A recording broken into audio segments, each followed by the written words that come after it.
Jared, wonderful to meet you. Thank you for taking a minute out today.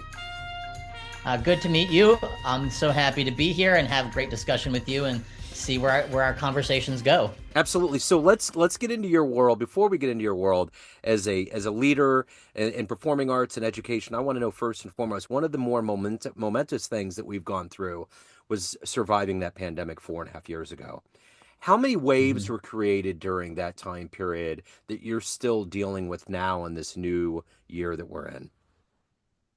I don't think we have, in terms of health issues that the pandemic brought forward, I don't think we deal with that so much. We definitely, what the pandemic did do for all of us in education, probably all over the world, is we became more technologically savvy. And so that has been very helpful in terms of what we do. So we still feel the after effects of that. I now teaching where I teach and the students that I have, I think it's interesting to me. Now we're in 2025 and we have kids who are not at the school during the pandemic, and so they're coming in with a fresh experience, because that was such a hard time to be in any field, but in education it was really hard to do all those classes online. You don't see each other, you don't get to know each other in the same way.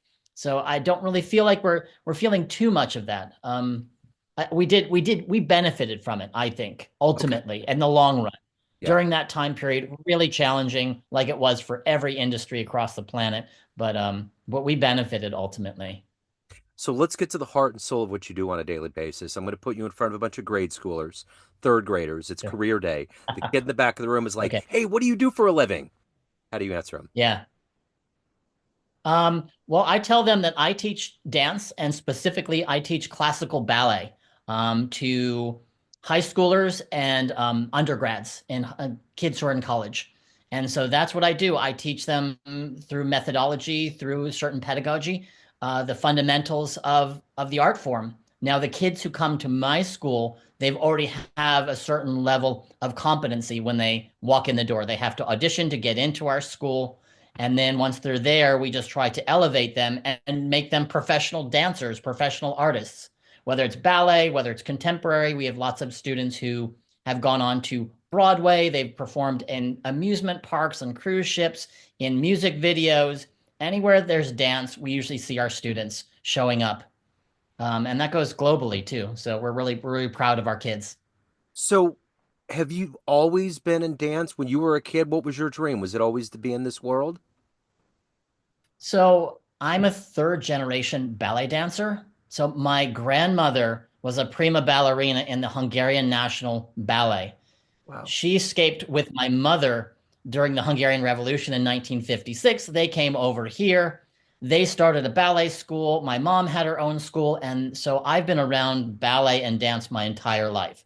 So I was in the studio taking classes. I have an older brother who dances as well, or danced as well. And so it's always been a very important part of my life.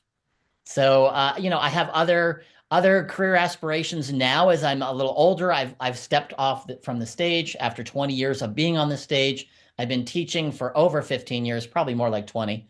So, and now I kind of think of what's the next step in terms of creativity, artistic creation, creative producing. Those kinds of things are very interesting to me.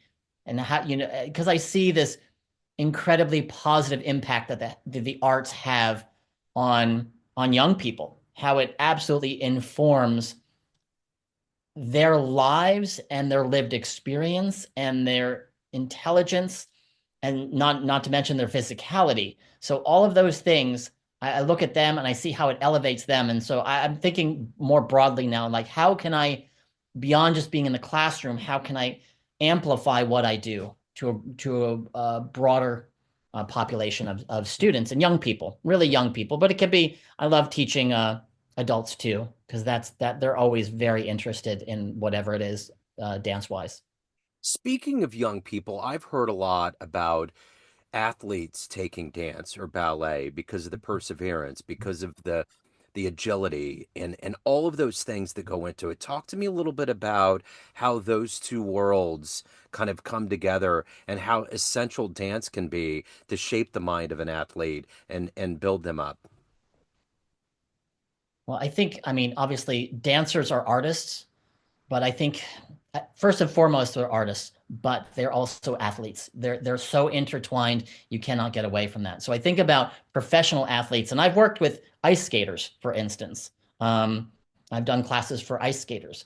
Really, where dance can help athletes cross train is you get flexibility, you get that coordination, which is so important, and different coordinations, right? Because if you're using everything in kind of a neutral alignment with your body as we run, we walk in neutral alignment, and dance in general can be turned out, with the legs out. It's going to use your muscles differently. So you're going to build strength in different ways. You're going to build strength and you're going to build flexibility. My mom used to have she was a teacher for many, many, many years, 40, 50 years as a teacher. She worked with football players. Some of the Washington Redskins would come and take her ballet class, or now they're the Commanders, but in that time they were the Redskins. So there's lots of athletes who've come and taken ballet classes for for the flexibility in particular and the coordination. It builds coordination in a slightly different, in the same way, but differently. So, who's been kind of a hero or an inspiration for you in your career? Who have you looked up to? Um, in my career as an artist, I mean, really, the one who's really driven me and been kind of a beacon has been Mikhail Baryshnikov, of course, one of the biggest names in ballet. I really followed him, but I also follow lots of athletes too. We were talking before we started this about football, for instance. And obviously, I was in New England during the Patriots' historic run, and I started learning about Tom Brady. And I know there's love and hate on both sides of that conversation, but really what got me interested in Tom was you hear his work ethic. How did he approach the game? He was such a student of the game. So someone like him, I would follow him. I'd kind of understand what he's doing, and I'd really admire that, right? Any athlete who commits so wholeheartedly and with such discipline really gets my respect very easily. Yeah, I think it's interesting with Tom. There's so many things that have come out afterwards. He always seemed kind of so mechanical with press conferences and Mhm. everything. I don't think people got to see his personality. And then he got that reality show, and now he's more in front. Hearing that he just never ingested sugar, I think that was one of the things that was a part of his regimen. Um, I remember in Kansas City, we had the NFL draft one year, and I was with a friend who was a Patriots fan, and we were there for the last pick of that draft, and he looked over at me and said, "You realize Tom Brady was the second to last pick of his draft class." And that's the crazy thing. He totally was not somebody that was on anybody's radar, and he became the best in the game. Yeah, and we see that. I see that all the time with dancers. I remember during my time as a dancer and now as a teacher and a coach, as a mentor for young dancers, you see that it is not always the most talented who get the job or have the big careers. It's the people who want it the most. They just have this hunger and this drive to make it happen. And so that's always a good lesson to take away from that. So Tom Brady is like perfect example. I think that resonates with me as well. It's like he was undervalued, underestimated through the draft and through his career until he got the opportunity. And now he's considered by some the greatest quarterback that's played the game. Absolutely. That could be absolutely very controversial between in those circles, but love him or hate him, you can't take away what he accomplished over those his years playing. Absolutely. So I'm curious in the field of dance or even in the creative arts, if you could meet one person alive today that you respect and admire that might help you in your career, who would you love to meet and hang out with a little bit? Oh my gosh. As an artist, there is a female dancer in London. Her name is Marianella Nunes. And she is just at the end of her career, but just an absolute perfectionist. Everything you want, every time I see a clip of her, it's absolutely perfect. And you just know the work and the discipline, and everyone that I've met who's worked with her just speaks so highly about her kindness and her work ethic and obviously her artistry, and her attention to detail. So someone like that is really interesting for me to follow. In terms of I'm looking at the artists, there are so many business leaders, there's so many people that I'm really interested in. What are they doing in their lives to make an impact, a positive impact in the world? Um, Yeah. So let me ask you this. How do you balance all of this out? You as a teacher, you have to give a lot of yourself to help others get to a better place, but you're a human Yeah. being that needs to evolve and needs to grow. How do you balance all that and be the best version of you every single day? Well, thanks for that question. That's a great question, really.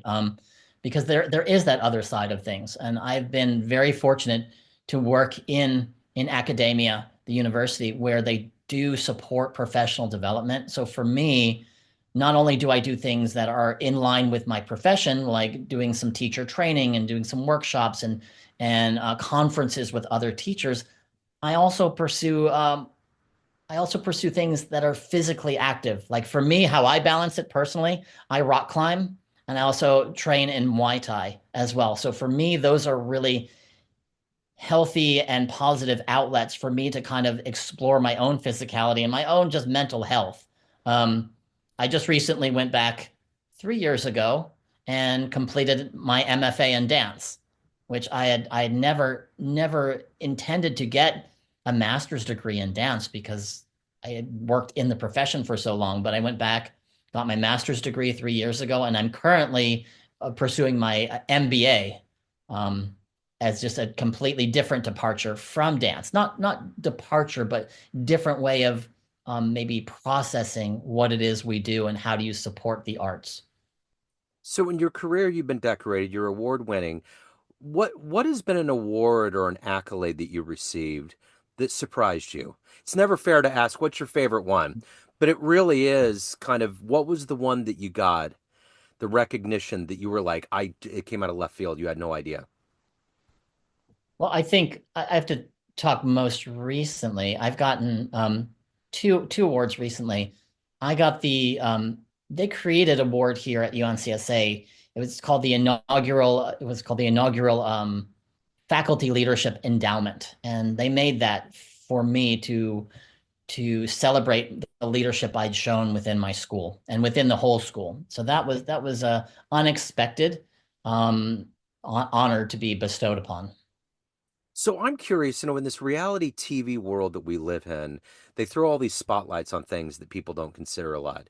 Do you see things like Dancing with the Stars increasing kind of the overall awareness and making people more involved in the world of dance? Do you see those things as attractive elements or detriments? How do you view that world? Well, I think the dance world, we are in the arts, we are in education, we are in entertainment. They all kind of, the Venn diagram of what that looks like.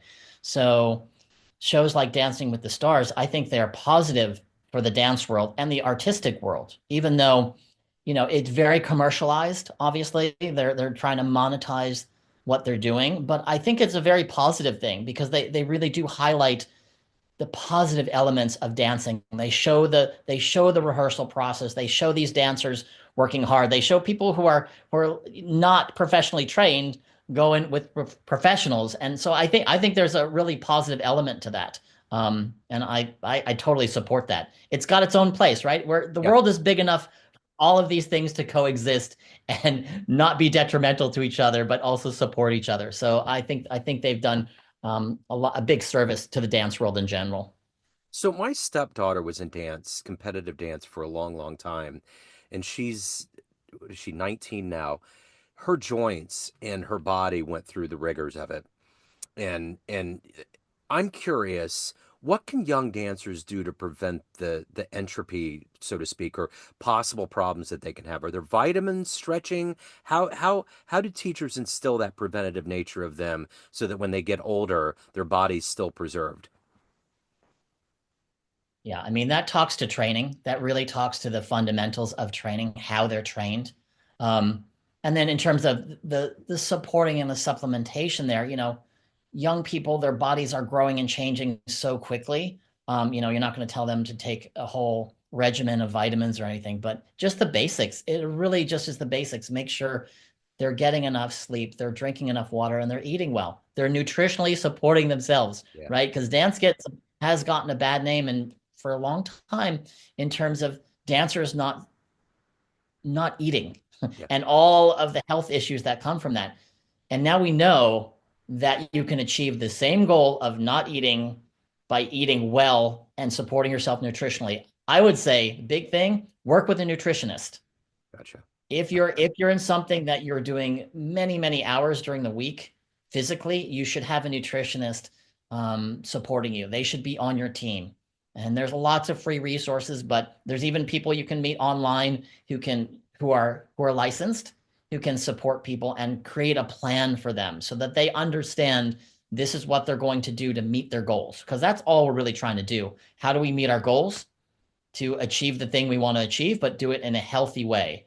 Um, I know especially for teens, body issue is huge. So having a professional help these young people be, you're supporting their mental health as well when you're doing that. So you're not just kind of throwing a dart at the wall and hoping you're doing the right things. Talk to professionals. They know what they're doing. They spent their lives studying that.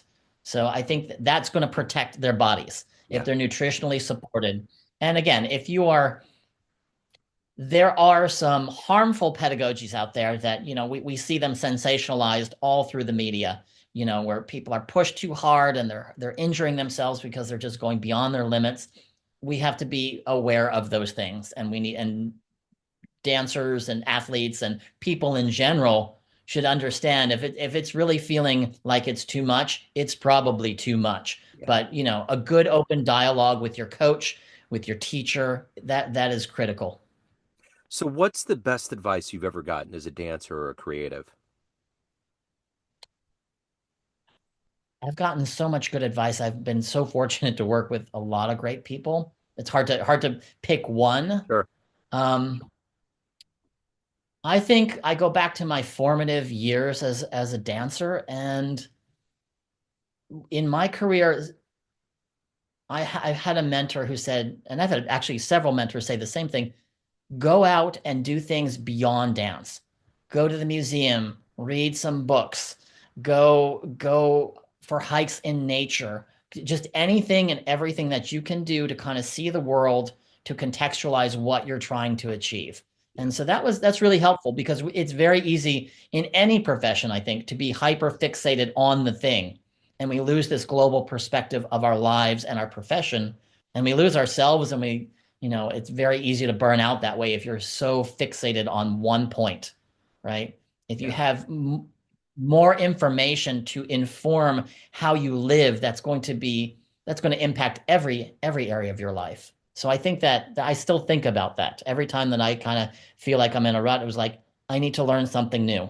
I need to go and challenge myself and maybe in a lot of ways embarrassed myself. I know that when I started climbing, I was horrible. I'm still not that great. When I went to Muay Thai as a much older, well, a couple years ago, really, that is really hard. You have kids who are just killing it, and then you go in as a complete newbie. So, you have to kind of challenge your own boundaries that way.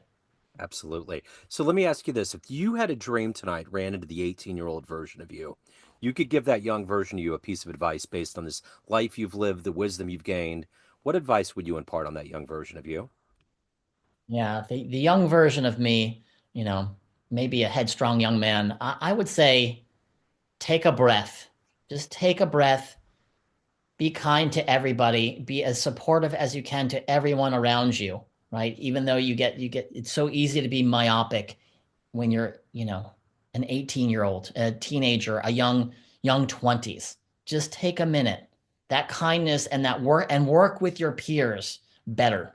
And you always try to do that, and everyone says that, but I think that would be really helpful in that moment. And probably I would just tell them that I am, you are enough at 18.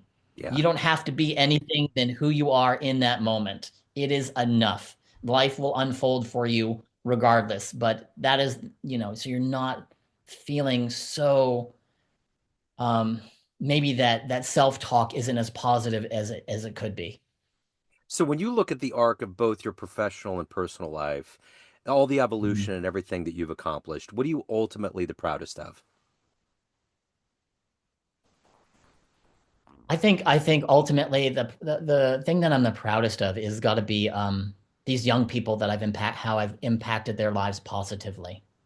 And maybe not all of them, I don't know, but the ones who come back and I get emails and I get even my current students, you see how you make a big difference in their lives, a positive difference in their lives, help them feel supported and be the best version of themselves. I mean, how can you not feel that, right? It's like, so I'm really proud of that. I'm really proud of the young people I've trained who've gone out to be professional dancers, but equally proud of the kids who've gone out from here or from other places I've taught who are in the professional world, succeeding in their lives, whether they're going to Princeton, or they're becoming a doctor, or they're going into tech, or they're finance. I've had them do all kinds of things. So I'm really proud of those young people that I've had any impact in their lives. So, I mean, that's a real privilege. It's absolutely a Absolutely. privilege to have. Yeah. So let me ask you this. Everyone out there has a perception of you in all these circles of your life, personally, professionally, family, friends, but you run the show. What's your perception of you? Who do you think you are? Well, that's a great question. I mean, put me on the spot. Who do I think I am? I'm someone who wants to try new things all the time. I want to make a positive impact on the world. I mean, that's really where we started here. How can I use the platform that I have to make a difference, a positive difference in the world? And I know that sounds a little cliche, but when you really journey to that interior place, you kind of think, okay, what does my life really mean to me? And so what I see is someone who's trying very hard to do those things in the world. And life is challenging. Life is very challenging. So I would like to think that I'm very resilient, um, and makes good choices. Not always, but I try. I try to make good choices. Absolutely. Well, kind of before we came on, we were talking about, living up in the Boston area, the fact that Kansas City has taken on the villain role now in the NFL. So I got a two-part question here for you. If you could get into a time machine when we get off this call and go back in time and see one football game, and if you could go back and see one dancer perform live, where are you going? One football player, I think I'd have to go back to my youth and see Joe Theismann and John Riggins play in the Super Bowl. Yeah. I don't know exactly which one because they won a couple there, but I would go back. I grew up in the Washington area, so big Redskins, Commanders fan as a young person. I'd love to go see that game. And then as far as dancers, there's a famous dancer, Nijinsky. Yeah. I would love to see Nijinsky perform, Yeah. because that was around the turn of the century.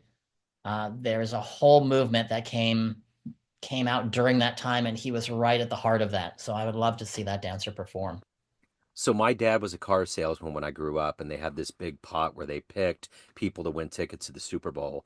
And I believe it was 83 when the Raiders played Washington, and my dad went there. And it was when they were wearing the Darth Vader uniforms and all of that.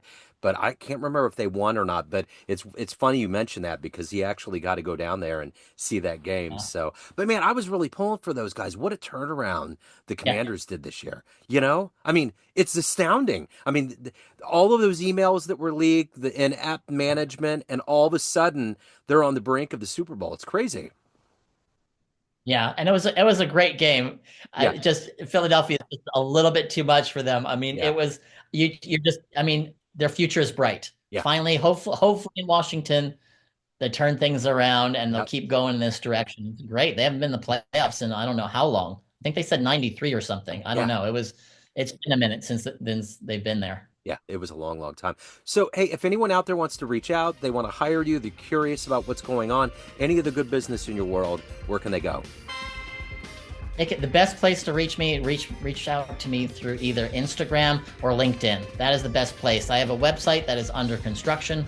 Can't Okay, give that out yet, but either of those two places, drop me a DM. Happy to respond. See what we can do. Doing consulting work, for parents, for students, all those things. excellent. Jared, thank you, sir. Thank you for your story. Thank you for your passion. Best of luck with everything. Thank you so much for having me, Joe. Yes, Appreciate sir. it.